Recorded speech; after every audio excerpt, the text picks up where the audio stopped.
chers serviteurs de Dieu de cette église, je voudrais vous remercier et vous prier d'accepter des souhaits de paix, la paix de Christ. Mes chers frères, mes chères sœurs, je vous remercie d'avoir fait le déplacement, une action de grâce qui a été demandée par au ministre Gérotin. Et je pense que de même,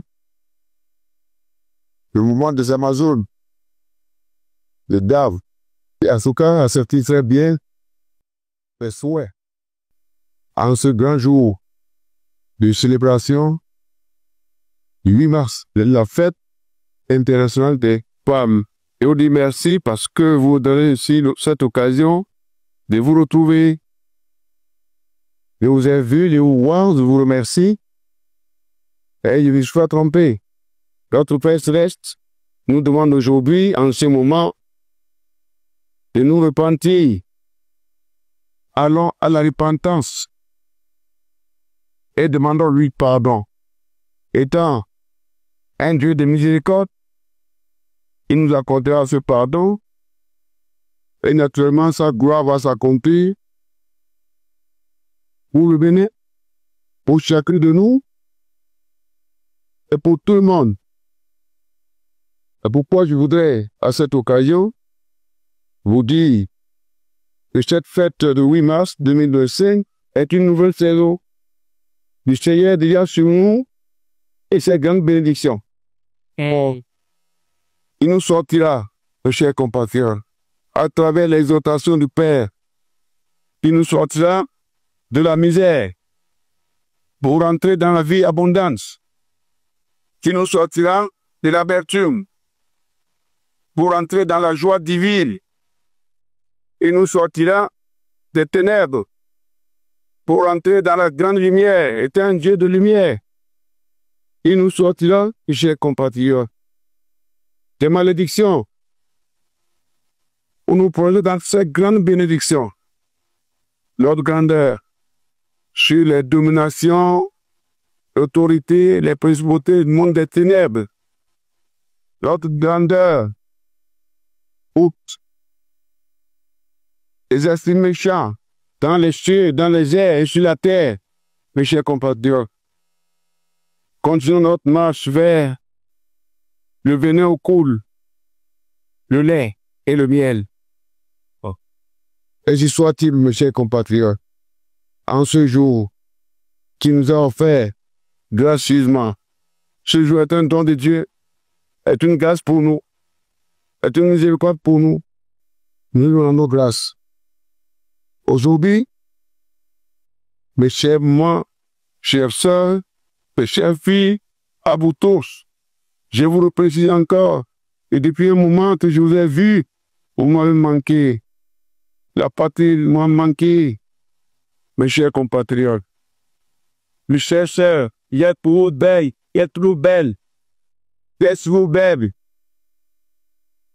Dieu qui descend accomplira sa gloire dans votre vie. Du courage. Le monde entier célèbre, comme d'habitude, la journée internationale de la femme, une journée dédiée à la reconnaissance des droits, de l'égalité et de l'autonomisation des femmes et des filles. Ce thème, mes chers compatriotes, retenu par l'ONU pour 2025, nous rappelle une vérité fondamentale. Une société ne peut pleinement prospérer tant que toutes ses composantes ne sont pas valorisées et habilitées à jouer leur rôle. Mes chers compatriotes, mais cette quête d'égalité et d'autonomisation n'est pas seulement un combat contemporain. Elle trouve un écho profond dans les Écritures où Dieu lui-même a utilisé des femmes ordinaires pour accomplir des desseins extraordinaires. Mes chères sœurs et chères mamans, lorsque nous parcourons la Bible, nous découvrons des figures féminines qui, malgré des contextes souvent défavorables, ont marqué l'histoire par leur foi, leur courage et leur engagement. Je voudrais parler de, entre autres, Rahab dans le livre de Josué, une prostituée de Jéricho a osé croire au Dieu d'Israël en cachant les espions. Elle a sauvé sa famille et changé son destin. De femme rejetée, elle est devenue une ancêtre du Messie, notre Seigneur Jésus-Christ de Nazareth. Son parcours prouve que le passé ne définit pas l'avenir, mes chers compatriotes, et que Dieu élève celles qui mettent leur foi en lui. Une nouvelle fleur, Ruth, la brave dame, une veuve étrangère, a choisi de suivre sa belle-mère Naomi, malgré l'incertitude. Par son courage et son travail, elle est passée de la pauvreté à une place d'honneur dans la lignée de Jésus-Christ. Son histoire montre que la fidélité, l'effort et la foi ouvrent des portes insoupçonnées. Mes chers compatriotes, il ne manquerait pas de parler de Déborah, une autre. Dans Juges, chapitre 4, verset 5, à une époque où les femmes avaient peu de place dans les sphères de décision, Déborah s'est levée comme juge et prophétesse en Israël. Elle a dirigé son peuple avec sagesse et autorité, prouvant que l'intelligence et la compétence ne sont pas limitées par le genre. Son exemple nous enseigne que les femmes ont un rôle clé à jouer dans la gouvernance et la prise de décision. Chers compatriotes, que dirais-je d'Esther? Cette jeune femme, d'abord simple et orpheline, a osé risquer sa vie pour sauver son peuple de l'extermination. Son histoire nous rappelle que les femmes, lorsqu'elles sont encouragées et soutenues, peuvent être de puissants agents de transformation sociale et politique. Mes chers compatriotes, notre père Marcel a parlé de Marie, mère de Jésus, son humilité et son obéissance à Dieu ont fait d'elle l'instrument à travers lequel le plus grand plan de salut a été accompli. Elle nous enseigne que l'impact des femmes ne se mesure pas seulement par des postes ou des fonctions, mais aussi, mes chers compatriotes, par leur influence spirituelle et éducative sur la génération future. Sans vous ennuyer, je m'en arrête au niveau de cette dame, cette haute Lydia, en Actes, chapitre 16, du 14 au 15, verset. Femme d'affaires et disciple de Christ, Lydia démontre que l'autonomisation économique des femmes n'est pas un concept moderne. Lorsqu'une femme est indépendante financièrement, elle peut non seulement subvenir à ses besoins, mais aussi contribuer activement à la société et soutenir des causes justes. Mes chers mamans, ces exemples bibliques résonnent fortement avec notre époque. Ils nous rappellent que le combat pour les droits des femmes et leur autonomisation est un principe divin et non une simple revendication sociale. Aujourd'hui encore, trop de femmes et de filles sont privées d'éducation dans notre pays, victimes de discrimination ou limitées dans leurs aspirations. Pourtant, lorsqu'elles ont accès aux mêmes opportunités, elles bâtissent des nations. inspire des générations et instaure la justice. Chers pères, nous avons donc une responsabilité collective. Et chers compatriotes, encourager l'éducation des filles comme un levier de transformation sociale. D'abord vous dire que je crois encore à la gratuité de l'éducation. Je crois dire, et je le souhaite, et la voix de Dieu va s'accomplir dans la vie dans notre pays, mes chers compatriotes. Vous favorisez la présence des femmes dans les sphères de leadership. Merci, on en a parlé. À tout moment, j'ai toujours cru qu'il faut démarrer un jour. Quittez allez, Saint-Père, qui ne doit pas vous ennuyer. J'ai quitté existant d'un mot dur. Au passage au sommet de l'État, vous m'auriez reproché quelque chose. Au moment où je vous appelle, sur notre Dieu m'a accompli le leadership de notre pays de Bénin, qui nous est cher. Je devais rendre l'ascenseur à cette dame, présidente, disons, de la Finlande. D'ici la Finlande, ça fait des heures de vol. Elle m'a invité, je suis parti avec 12 de mes collaborateurs, dont une seule femme. Je ne sais pas, ça a dû fuiter, puisqu'on communique la délégation. Elle m'a envoyé quelqu'un pour me souhaiter la bienvenue.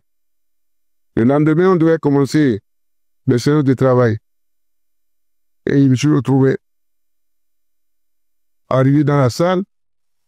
J'ai pointé nos partenaires. Et je me suis rendu compte qu'il y avait 11 femmes et un seul homme. Moi, j'y étais avec 11 hommes et une seule femme. Mes chers compatriotes, ça a été dur pour moi. Elle a piqué une colère, Monsieur le Président. Nous allons échanger. Vous allez repartir et vous reviendrez avec 11 femmes et un seul homme. Allez revoir votre gouvernement. De retour, j'ai proposé et introduit une proposition de loi à l'Assemblée nationale pour que nous changions, nous allions à la parité. Les députés ont rejeté cela. Mais j'ai vu, après mon départ, il y a un pas. Il y a plus de députés femmes dans notre hémicycle. Nous allons encore faire mieux. En France ou en Occident, c'est la parité. Nous irons dans cette parité parce qu'on peut développer notre démocratie, atteindre notre prospérité avec, tout en mettant en l'écart les femmes qui sont sur leur option en termes de responsabilité. À bientôt, mes chers compatriotes. Vous verrez le village courageux dans notre pays. Connectez-nous à l'espérance. Votre frère dit cela. Je le remercie infiniment dans son exhortation. Ne vous découragez pas, mes chers compatriotes. Aimons-nous les uns les autres, comme le Seigneur nous a aimés. Ce jour pour moi, qui est une occasion de m'adresser à vous et à travers vous, à tout le peuple béninois. Comme mon amour est toujours grand, toujours grand, toujours grand. Et que naturellement, Jésus nous conduit à l'espérance. Dieu a un plan de bonheur pour le Bénin. Dieu a un plan d'espoir pour le Bénin. Dieu a un plan d'espérance pour le Bénin, mes chers compatriotes. Connectez-nous à l'espérance. Ça vous s'accomplira. Au nom de Jésus. Chers compatriotes, nous irons peut-être vers la fin en vous disant garantir un environnement où chaque femme peut s'épanouir sans crainte de violence que de marginalisation. Chers compatriotes, allons à la vision de l'espérance. Allons ouvrons cette page de joie qui s'annonce. Au plus on ira en Bénin, finalement, vous pourrez le miel et le lait pour chacune et pour chacun. En cette journée internationale du Saint compatriotes de la femme, je veux proclamer avec foi que l'avenir sera différent si nous nous engageons ensemble. Je vous donne toutes les assurances, car Dieu nous a toujours aimés. Il n'a jamais voulu du mal pour aucune de ses créatures. Notre Dieu a dit accepter notre pardon. Il nous a pardonné et nous erreurs. Et que bientôt, mes chers compatriotes, nous arriverons dans un but de nouveau pour couler le lait et le miel dans un esprit d'amour, de miséricorde et de bonté. Chers compatriotes, je veux proclamer donc avec foi que l'avenir sera différent si nous nous engageons ensemble. Tout comme Dieu a élevé Rahab, Ruth, Déborah, Esther, Marie, etc. Il appelle aujourd'hui encore les femmes à se lever. Cher mouvement, Amazon d'Avre, à vous lever et donner les exemples et à influencer positivement notre pays, le Bénin et le monde. Chers compatriotes, c'est ici que je donne l'occasion de remercier le ministre Adonsou de notre volonté, un de mes meilleurs ministres que j'ai connu dans ma vie, avec son intégrité, avec sa foi. Chers compatriotes, ensemble, prions pour lui. Prions pour lui. On le remercie pour ce qu'il fait pour notre patrie, pour que ce soit la démocratie dans notre pays, pour que nous aboutissions dans un Bénin de paix, un Bénin mieux sécurisé pour les unes, pour les autres et pour les uns, un Bénin de vivre ensemble profond, un Bénin de gloire de Dieu et de joie pour. Chers compatriotes, nous nous demandons, nous prions pour Guénotin et c'est nos compatriotes qui sont avec lui pour des raisons de pensée. Ils sont nombreux. Je voudrais qu'ils acceptent ma prière et cette prière sera accomplie et exaucée. Pour tous, n'oubliez pas, mes chers compatriotes, et n'oubliez pas ceux qui sont en prison. Nous allons aboutir à un Bénin sans prisonniers politiques. Un Bénin où il réveille la liberté totale. Un Bénin où on n'aura plus d'exilés politiques. Il doit devenir une véritable démocratie. Un Bénin, l'onction de l'Église. La maison de Jésus. Un Bénin où tous les serviteurs de Dieu Tout-Puissant seront abondamment bénis. Et chers compatriotes, je voudrais tenir en disant, ils seront œuvrés pour que chaque femme et chaque fille, quelle que soit son origine ou sa condition, puisse marcher dans la plénitude de son potentiel, dans la dignité et dans la liberté. Que Dieu bénisse toutes les femmes et qu'il nous donne la sagesse de bâtir un Bénin plus juste, plus équilibré, un monde plus juste et plus équilibré. Mes chers compatriotes, encore une fois, notre cœur, on vient noter à Gossou, Palantir. Notre remerciement aux Amazones du mouvement TAL. Monsieur le Président Paulin, recevez mon cœur. Donne-moi mes bénédictions à tous. Et à travers vous, que tout le Bénin entier, que le peuple béninois soit rassuré, que rien n'est perdu et que la gloire de Dieu arrive déjà et la grâce est là. Parce que nous croyons en Jésus-Christ, notre Seigneur Sauveur et notre Rédempteur. Soyez abondamment bénis et Dieu vous bénisse. Merci.